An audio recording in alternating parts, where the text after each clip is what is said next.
to my channel and welcome back to Taylor Swift Tuesday. This is my weekly show where I talk about all things Taylor Swift and everything going on in the fandom. How are you guys today? I feel like I've had a really eventful past few days in terms of the YouTube world. I've been posting a lot of videos, including the very first video in a new series that I'm calling Storytime Saturday. If you guys haven't checked it out, please make sure you do and settle in and be prepared to laugh because it's pretty crazy. It's about this time last year when I accidentally went on a date with a flat earther.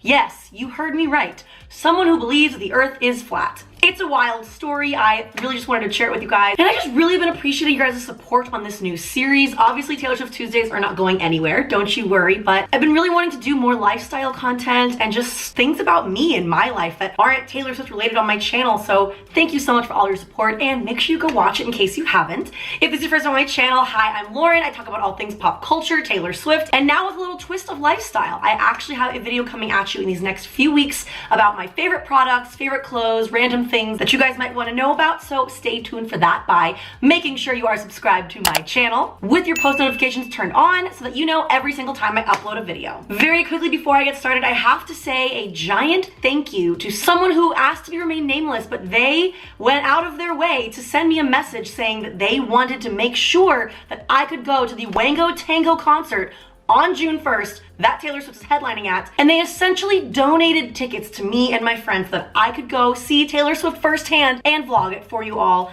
I'm not going to name their name because they asked me not to, but just thank you so much. I cannot believe that someone out there would want to do that for me. I'm so excited. Is anyone else out there going to Wango Tango June 1st? I will be there. I'm just so excited and thankful. I'm gonna be honest with you, I started shedding a tear when I got that message. So just thank you. That was insanely unexpected and so nice, and I'm so excited to vlog the entire thing and give you guys a first-person perspective at what it's gonna be like at the Wango Tango concert. The Jonas Brothers will be there, Halsey will be there. I'm so excited. Thank you, thank you, thank you. I love you so much, and let's hop into today's video. All right, first up, the other day, someone named Abraham on Twitter sent me a picture of what came inside of his me merch that he just recently purchased from Taylor Swift, and you guys, I think we might have found another piece of the puzzle. Possibly. Wait a second, 13 hearts, only one yellow? What are you trying to tell me? Ooh, very good eye, Abraham. He tweeted me a photo of these confetti hearts that were inside the package that came with his me merch, and there were 13 hearts in there, which also goes along with my album name theory that it's called Hearts or something with hearts. By the way, the reason that he tweeted this to me about the yellow thing is because of something I read in my last TST. If you didn't get to the end of it, it's okay, it was really long. I'm gonna read it again for you. It all started when this theory was appearing online somewhere, that when Taylor Swift was translating the subtitles, she included the word young in English, but she never actually says the word young in French. She just says my daughter. So this person thinks that the word young might be involved with it, also along with the color yellow, because Taylor Swift is in a yellow suit. Now Abraham has gotten confetti with one yellow heart in it. This kind of drove me crazy until I got this tweet from Logan. So my Taylor Swift shirts came today with a suspicious amount of multicolored tissue paper hearts. Time to start counting. So Logan, I kind of took the liberty and started counting the amount of hearts that you sent me already.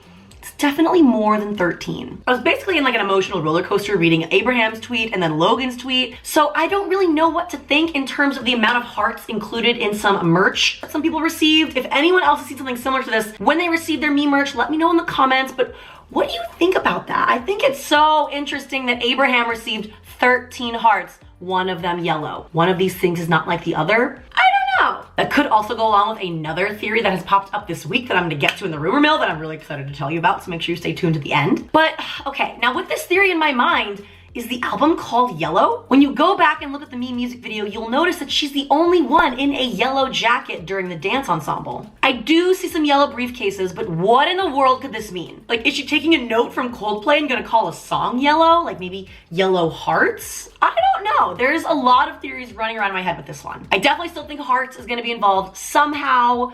I really believe that. I do. Let me know what you think in the comments below. I'd love to know your thoughts on this. And then, wow, okay, so I'm a bit shook and relieved with this next story I'm about to tell you about. You all know how for months I've been updating you on this ongoing battle between Taylor Swift, her old app, The Swift Life, that's been shut down, and this one-man computer services company called Swift Life Computer Services. Well, they have reached a deal to voluntarily dismiss their dueling lawsuits against each other. Finally! They will both pay their own fees, and all claims will be dismissed. I cannot believe it, especially after all of that time and wasted money. I mean, don't get me wrong, I'm happy it's over. And honestly, that's probably how they're feeling too. That's probably what they wanted. And it couldn't come at a better time that Taylor Swift was entering into a new, happier, more cheerful era. I'm sure she just wanted this to like completely go away. But that was getting a little bit crazy there for a while, because at one point the lawsuit was going on and her app had already been shut down and blah, blah, blah. I'm not going to reiterate that entire thing. I just had to update you guys that it's all over with. We can move on with our lives. And now, in case you've been living under a rock, Taylor Swift has released some behind the scenes videos of her time creating the Me music video with Brendan Urie, and you just have to go check it out. I'm assuming we're gonna get a few more behind the scenes videos from her. I mean, I hope that we do, but she started it all off by showing us this first video about her new kitten, Benjamin Button, and how like the moment that she saw him. And what's so sweet about this video is because it was a behind the scenes thing and the cameras were just rolling in between takes, Taylor Swift literally has the moment when the handler goes, oh, well, he's still available, and Taylor Swift just goes, oh my God. She was like, this kitten's mine. And I just think it's so sweet because now the moment is like on camera forever, and she goes around and she shows it to her mom and her dad, and it's just really sweet. You guys have got to go watch this video if you haven't yet. And then she has another behind the scenes video called Je suis calm, which again also makes me feel like it is definitely a song lyric. I did mention that at the end of my last TST, how we are almost certain that Je suis calm is going to make a reappearance in TS7 as a song lyric. And maybe this is also like a clue to something bigger, like a French inspired clue, because Taylor Swift did say in an interview that the fact that they speak French in the music video is a clue to something that we don't yet know. That would be amazing. But I did also find this behind the scenes video really, really interesting, because when I saw her in the music video speaking French, I was like, wow, she's got a really good French accent. Is this some type of hidden talent that Taylor Swift had that we didn't know that she could speak French? And no, actually, in fact, this behind the scenes video shows her and Brendan working on their French with a French dialect coach. And I just thought it was really interesting. She nailed that French accent. I mean, to my Americanized ears, if anyone out there is fluent in French, let me know what you thought about their accents, because I don't know, I thought it sounded pretty good. I also just love watching behind the scenes footage. I love like seeing how music videos, movies, and commercials are all made. I find that really, really interesting. So yep, I'm always a big fan of these, and I hope that we get to see more. Speaking of YouTube videos posted by Taylor Swift, she has been killing it lately. She also released a lyric video of Me on her YouTube channel, and it's awesome. You guys have to go see it because it's a handwritten lyric video. That's what makes it so cool. It's actually legitimately her handwriting, and they like did these cool like moving shots for it. So of course, very quickly, let me give you a quick little roundup decoding of some of the clues that we saw, because of course, to the naked eye, this just seems like a fun little video, but to all of us Swifties out there, we know that she sprinkled a few little clues for us to find, and here's what I think I've got. So, lover was capitalized, and it looks like the exact same cursive writing that we saw in the Me music video when it was the sign, right? This further kind of leads us along to believe that the next single might be called Lover, or some of you out there think that this is the album name, which is a very valid theory. I truly don't know which I believe. I kind of think Lover might be a song lyric. I don't know. It's been so hard for me to like stick to my guns in terms of what I think something's gonna be called or what's gonna be released next. I just don't know.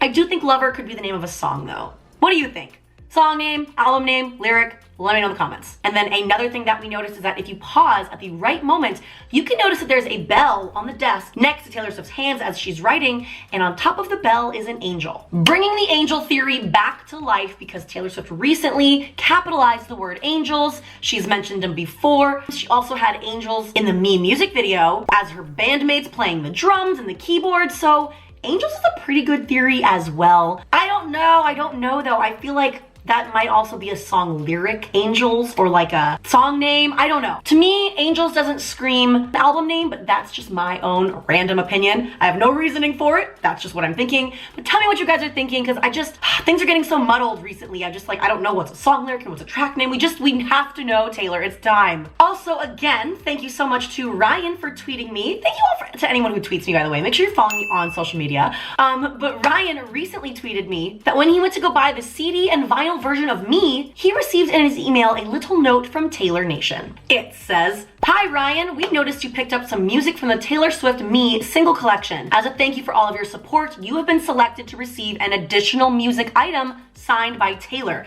Excited? feel free to give the Taylor Nation crew a shout out on socials about your signed copy. Either way, have an awesome day. Ryan, congrats. That is so exciting. You're gonna have to keep us updated. Let us know what you receive in the mail. That's pretty cool. I wonder what other type of music item you're gonna receive. And I wonder when you're gonna receive it. Maybe it's like, oh my God, how cool would it be if Taylor Swift like sent out clues to fans, and then like everything she sends out to each individual fan is like another piece of the puzzle, and we all have to like come together and figure out what it all means. I don't know, is that a little too national treasure for you? I think that'd be really cool, right? I don't know. Regardless, Ryan, you've got to keep us updated. Congratulations. And let me know in the comments if that happened to anybody else. I'm very curious to find out what mystery item you're about to receive that's also been signed by Taylor. Whenever I think of that, I always think about how cool it is that I have like a reputation thing that's personally signed by Taylor. There it is. There's the signature. I got this after I met her in the Ret Room. Super cool. It's awesome to have something signed by Taylor Swift. I still need to like do something with this, like frame it. Oh God, I'm behind. All right, now let's talk about Taylor Swift at the Billboard Music Awards and how amazing she looked. Before she rocked the red carpet, she did this thing that I feel like we're gonna see a theme of her doing, which is giving us a sneak peek of her red carpet outfits before she steps onto the carpet. I personally think she's doing this to like make her red carpet experience a little less stressful. She posted an epic photo of herself revealing her red carpet outfit for the night with Paula Abdul holding her cats. Amazing. The caption says, "I'm trying to give them a normal upbringing, but when the little ones and I ran into the flawless Paula Abdul on the way to the red carpet, we straight up had to get a pic." Can't relate, Taylor, but that is so cool and you look absolutely amazing. Let's talk about this look. She wore a short, high neck lavender dress with tons of frills and ruffles from the Raisa and Vanessa Spring Summer 2019 collection. She paired the look with some chic silver strappy pumps to give her ensemble a little pop of shimmer. Then for the hair, the singer's locks were styled into a simple updo with her straight signature bangs, of course, framing her face. As for her accessories, however, a lot of you eagle-eyed Swifties noticed that she might have included some hidden messages in the actual jewelry that she was wearing this night. She wore an angel ring, once again bringing fuel to the fire that Angels is an album name, song name, or a song lyric. And what I think is most notable, she wore a Moritz Glick kaleidoscope shaker ring with pink and purple stones, which once again makes us think that the album could be called Kaleidoscope. This is a theory that I can't get out of my head. I do think kaleidoscope could be something. What if she calls the album Kaleidoscope of Hearts, like her song lyric from Welcome to New York? That'd be pretty good. But I don't know, guys. In my mind, she had to have worn this ring on purpose. A kaleidoscope shaker ring? Like, where do you even find that? First of all, where do you find that? It's gorgeous. I totally think that she did that on purpose. What do you guys think? Let me know. And of course, she killed it with Brendan Urie, opening the BBMAs with her very first live performance of Me, and it was beautiful. I hope that you all got a chance to watch my reaction to her live performance. If you haven't, make sure you go check it out. I have a feeling that this performance is giving us hints as to what we can expect from the TS7 tour. Bright pastels and lights, floating umbrellas, and so many colors. Now, there was some controversy that actually happened from this performance that I'd like to get your opinion on. Taylor Swift kicked off her Me performance with a huge drum line opening the show. A lot, and I mean a lot, of people have come out and accused Taylor Swift of ripping off Beyonce's Coachella performance and in the process appropriating African American culture. This is a really touchy subject right now, so I am just going to explain what both sides of the arguments are, and I would love to hear you guys' thoughts on everything. So Beyonce's documentary Homecoming was recently released on Netflix, and it documented a behind-the-scenes look at her epic Coachella performance. She wanted it to honor African American culture and historically Black universities through her music selections, costumes, and choreography. Beyonce's Coachella performance was just epic. It was beautiful, it's amazing, she's amazing, and you will definitely get goosebumps watching it. Now, Taylor Swift's live performance of Me at the BBMAs has been slammed by so many people, claiming that she blatantly ripped it off from Beyonce's performance by including a drum line and by standing a certain way in the very beginning. Now, the other side of the argument believes that Taylor Swift did not actually rip this off from Beyonce, because Taylor Swift actually performed with a marching band back in 2009 on the Fearless tour. It might also be helpful to know that Prince performed with the marching band during the Super Bowl in 2007, and Madonna also included a drum line in 2012 on her MDNA tour. This is very hard for me personally to comment on because of how controversial this is, but I do want to say that I feel like social media has allowed us to share our opinion now more than ever when we feel like something isn't right. Beyonce's tribute to HBCU during her Coachella performance meant a lot to a lot of people, and the praise for Beyonce's Homecoming documentary has been all over pop culture recently, so this is fresh on our minds. So I understand why people wanted to protect that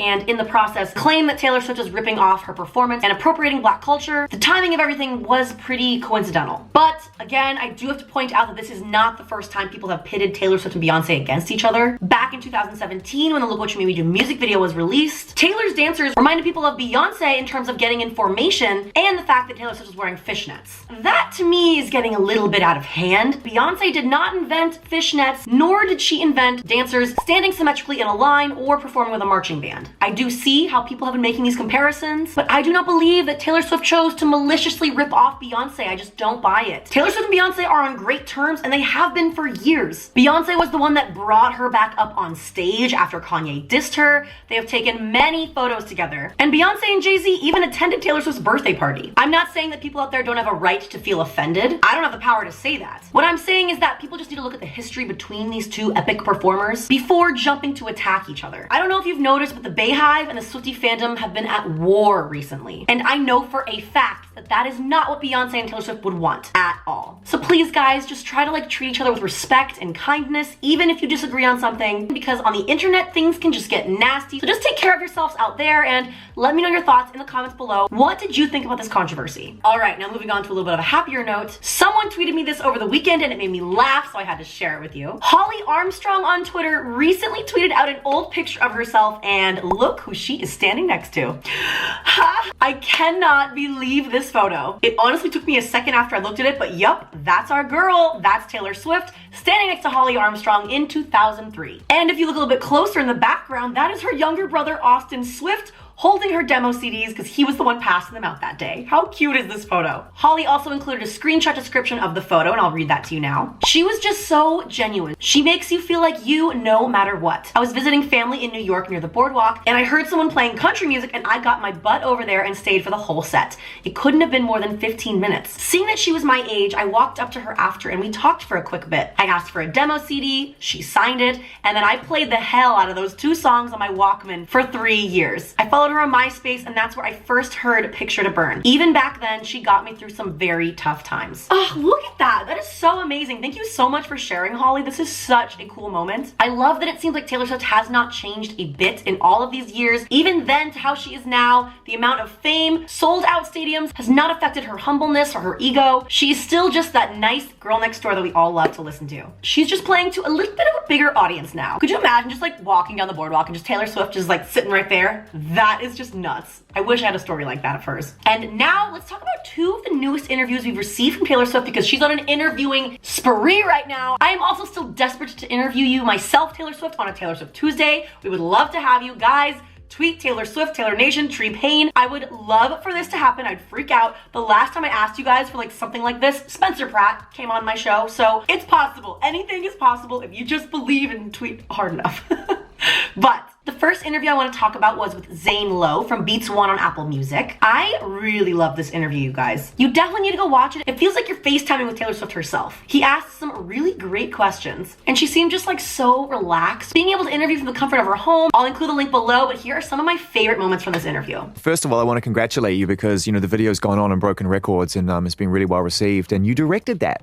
You co-directed the video. It was a really great experience, and working with Dave Meyers, it was such a cool time working with him. I'd worked with him on one commercial shoot before, but I had always really wanted to do a video with him. And so I came to him and I was like, I've written this treatment, here's the song. And we got together and basically tried to figure out as many cool visual effects as we could incorporate into the storyline that I'd written. Yeah, it was so much fun. I mean, this video shoot, the amount of times that Brendan and I just doubled over laughing, like where your stomach hurts, where you need to sit down, that kind of laughter. And when you can make stuff and laugh that much while you're making things, I mean, that's the best thing in the world. When did it start to change? When did you feel the blinds start to pull back and the sun come in? Yeah, I mean, the kind of aesthetic for the music I make is usually a reflection of how I feel as a person. So I think during the stadium tour, during the Reputation Stadium tour, I started to feel my life felt different. There was a different tone, different undertones to my life, a different soundtrack playing behind my life. I really do credit the fans for the complete resurgence of kind of exuberance and excitement towards music and making new music. And the way that I felt about, this enthusiasm towards making new music is what made me get in the studio so fast and just make music really quickly after the tour. Because of that energy that they had given me every single night of that tour, I was looking out into the crowd and seeing like so much love and care. And these people really, really are so wonderful to me. And they really were the ones that made me feel like, no, I'm ready to put out new music. I'm ready to kind of do it a little bit more like I used to. I feel more comfortable. You've always had a very transparent relationship with your fans, gave birth to great music and a great tour and a lot of success, but you could tell that you were struggling with that. Where do I fit in this conversation now? Because like you say, left goes one way, right goes one way, but neither way seems like the right way. Well, I mean, I at the very beginning of the album was pretty proud of coining the term, there will be no explanation, there will just be reputation. And I stuck with it. Like, I didn't go back on it. I didn't try to explain the album because I didn't feel that I owed that to anyone. There was a lot that happened over a couple of years that made me feel really, really terrible. And I didn't feel like expressing that to them. I didn't feel like talking about it. I just felt like making music, then going out on the road and doing a stadium tour and doing everything I could for my fans. I suppose the first question, because this will be a little cat and mouse, I'm sure, this next part of the conversation, which is always fun with you, Taylor. But I think exactly. I wonder how spot on the fans are with some of the assessments of what they've been watching and what they've been discovering in the video. A lot of them know it. Yeah. A lot of them know it. They cracked it. They're really smart. They're very clever. They cracked it. There are fewer people who know the next single title. Mm-hmm. Wow. So it's not Lover. Whoa, I'm not going to say anything about anything. I'm not going to break. You think you're dealing with an amateur? No, not at all. What I was doing is I was just sort of like throwing it out there just to see how it landed.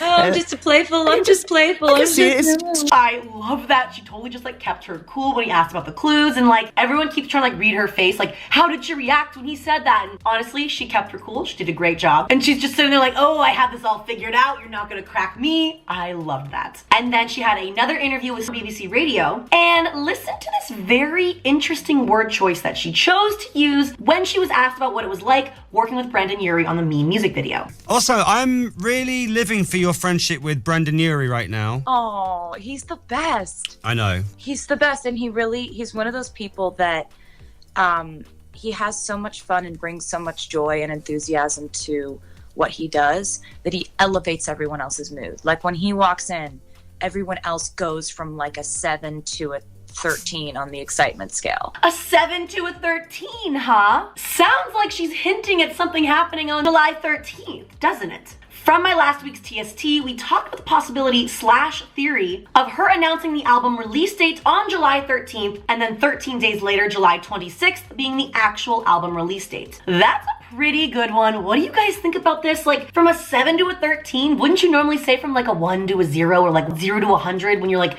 describing that quote? I think that's a pretty good theory. We do think it's gonna be something in July. We're all on the rumors of like the summer album thing because of the whole Christmas tree theory. If you don't know what I'm talking about, make sure you go watch my last Taylor Swift Tuesday where I talked to you about the Christmas tree theory and Christmas in July, because it's happening. This could really be a thing. And then here's another thing that happened this weekend that I'm actually pretty sad to report on. I've got to get your thoughts on it. Jimmy Fallon has been accused of body shaming Taylor Swift recently on his show. So here's what happened. Jesus and Mero, a comedy duo that I've honestly never heard of, recently went on Jimmy Fallon. They played a round of catchphrase. One of the answers was Taylor Swift, and for his partner to guess it, he said she has a really long back, and he instantly got Taylor Swift. Charlize Theron did not know like really what was going on, and Jimmy Fallon kind of turned away and like definitely laughed, even though he didn't really say anything. He did laugh, had a few giggles, and that was very, very visible. So I didn't really get this at first, to be honest, but apparently when he said that she has a long back, it means that she has no butt. It's not a very like good diss. Like, I mean, Taylor Swift is looking better than ever these days, butt included. But like, I don't know. This was in very poor taste. It bums me out because obviously Taylor Swift came on to the Jimmy Fallon show and performed New Year's Day the week after Jimmy Fallon's mother died. And they had this really sweet moment about squeeze your hand 3 times in the back of the taxi. And it bums me out to see that this is the thing happening. What Jesus and Mero said was wrong. You shouldn't be body shaming someone, whether they have a big butt or a small butt. That does not matter. That's just mean and in poor taste. But as Jimmy Fallon, as a host to guests that are on and it's live TV, I wonder what he could have said in this situation to to not be receiving the backlash that he's receiving right now. I don't know what he could have said. He could have not laughed. He could have said, ooh, not cool, guys, not cool. I don't know. Fact of the matter is, he did laugh. I don't know. I don't know how to feel about this. Taylor Swift is a strong girl. I don't really see this as like some huge diss. Like, these are just two guys that think they're funny and they're not about this joke and whatever. I know a lot of Swifties out there are upset about it. So let me in the comments below know how you guys feel about it. I love Jimmy Fallon, and I'd like to think that he doesn't really have a malicious part of himself towards Taylor Swift and that he's just a people pleaser and didn't really know how to respond in this situation. But no, I do not think it's okay for anyone to body shame anyone. All right, rumor mill. The rumor mill is back, you guys, and I'm gonna start off this rumor mill segment with a really exciting discovery. Really exciting. Jenny on Twitter recently tweeted me this screenshot and I am shook. She said, guys, it's Colors and the vinyl ships in 12 weeks, which is the 26th of July. 13 days after the stamp on the 13th of July. We got an album release date and a title. Jenny, if this is right, you are good, girl. You are good. She screenshotted a picture of the snake in the beginning part of the Me music video, and she filled in what looks like cursive, writing the word Colors. Now, I went back to the music video, as I'm sure you're all gonna be doing after this Taylor Swift Tuesday, and I do see the letters C-O-L in cursive, and I don't know how you spotted this because I paused and watched this video in slow-mo so many times, and I did think that I saw something on the snake skin, but I couldn't make out exactly what it was. And girl, this is brilliant. This is great. We have seen a lot of colors. Taylor Swift did say we missed one of the easiest clues. What if the album is called Colors? Colored hearts? I don't know. I'm sticking to my heart theory because I just want it to be right so bad, but this is a really good one. And to top it off, the word Colors was also capitalized in the lyric music video of Me that she released the other day. Woo! This one, I believe this. This one could honestly get me to change my heart's theory belief, but what do you guys think? Let me know. This is pretty damn good. Next up in the rumor mill, we are seeing people creating Instagram accounts for names that they think the next album will be called, and Insta accounts with names that they think the tour will be called as well. Now, I wanted to bring this up now because I just needed to warn you, these are not official Taylor Swift accounts. I know that people are really excited and they want like Taylor Swift Kaleidoscope to be like a big thing, and maybe they're just trying to do it to get followers. I don't know, but they are not associated with Taylor Swift or Taylor Nation. I'm like 99% sure. Also, when has Taylor Swift ever created a new social media account name for an album? She's never done anything like that before, and I don't know why she would start now. If she's gonna be promoting her new album, she's gonna do it on her current Instagram account, which has 117 million followers, because why in the world wouldn't she? It would not make sense for her to create a whole new account and make it that much harder for her fans to figure out what's going on. Also, this rumor kind of came to be because Wango Tango, the concert that Taylor Swift is now headlining, recently put on their Instagram story the name of this Taylor Swift fan account, kind of sparking that rumor more that it's called Kaleidoscope. Now, again, I could be wrong here, but I don't think I am. Let me know your thoughts on that. It's pretty interesting. Also, we're seeing some websites be created for lyrics to unreleased Taylor Swift songs, and guys, once again, I have to tell you, these are not true. Taylor Swift would not leak her track names like this. I promise you, it's someone out there trolling us, trying to just get some views. These web pages on geniuslyrics.com, they are not legitimate. The lyrics pages will only start to be updated when Taylor Swift releases a new song. These are fake. Be warned and click at your own risk. And then I have some tweets from a Taylor Swift predictions account at MusicInsider13 that I want to read to you. They said, y'all are not ready for the second single. It's nothing compared to the first one. Also, if y'all don't know this, Me is basically the trailer for all the songs on the album and the new Taylor Swift era. Also, The Ellen Show is already booked.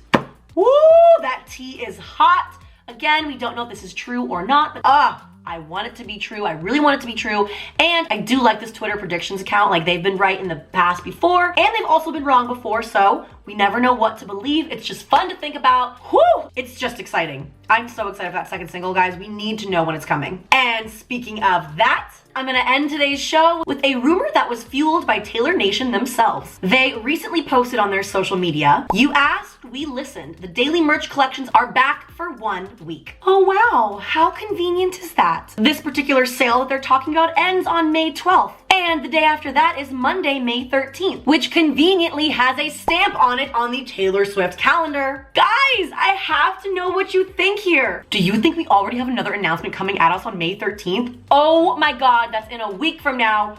Please let it be true. Because if that happens, then that would mean that that is the second stamp on the calendar to have come true from our calendar theory, meaning that maybe we actually correctly cracked a code for once. Oh my God, that would be so exciting. What do you guys think? Is it the second single? I honestly think it's a second single. Like, oh, it's happening, guys. It's happening. It's gonna be a summer album. I can feel it. It's gonna be so amazing. Today's video shout out goes to my Instagram follower, Katie Colleton. I asked you guys to tell me something nice that you've done for someone that day, and she said, I gave my friend a hug because she's going through a lot. Oh, that's so nice of you. I love that. Even just like the smallest thing, you guys, just can really change someone's day. Go hug someone, go text them, tell them you love them. I love reading that. So you are today's video shout out. If you want to be next week's video shout out, make sure to follow me on all of my social media handles. Go to my Instagram account. In honor of my recent storytime video about my encounter with a flat earther, go comment your favorite conspiracy theory. Something that you might believe or something that you just like love to read about, even if you know that it's not true. Go comment your favorite conspiracy theory. You might be next week's video shout out. See your name right here. For me, when I was growing up, my favorite conspiracy theory was the Paul McCartney's dead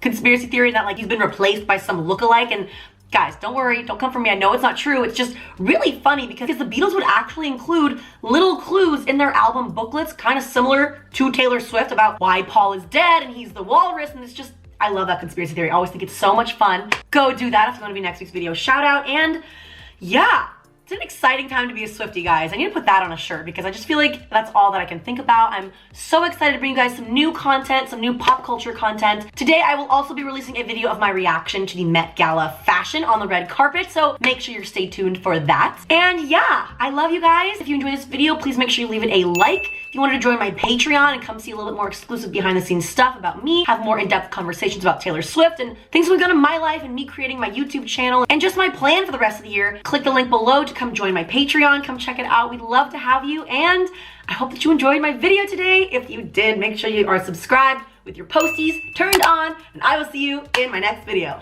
Bye, guys. Instagram.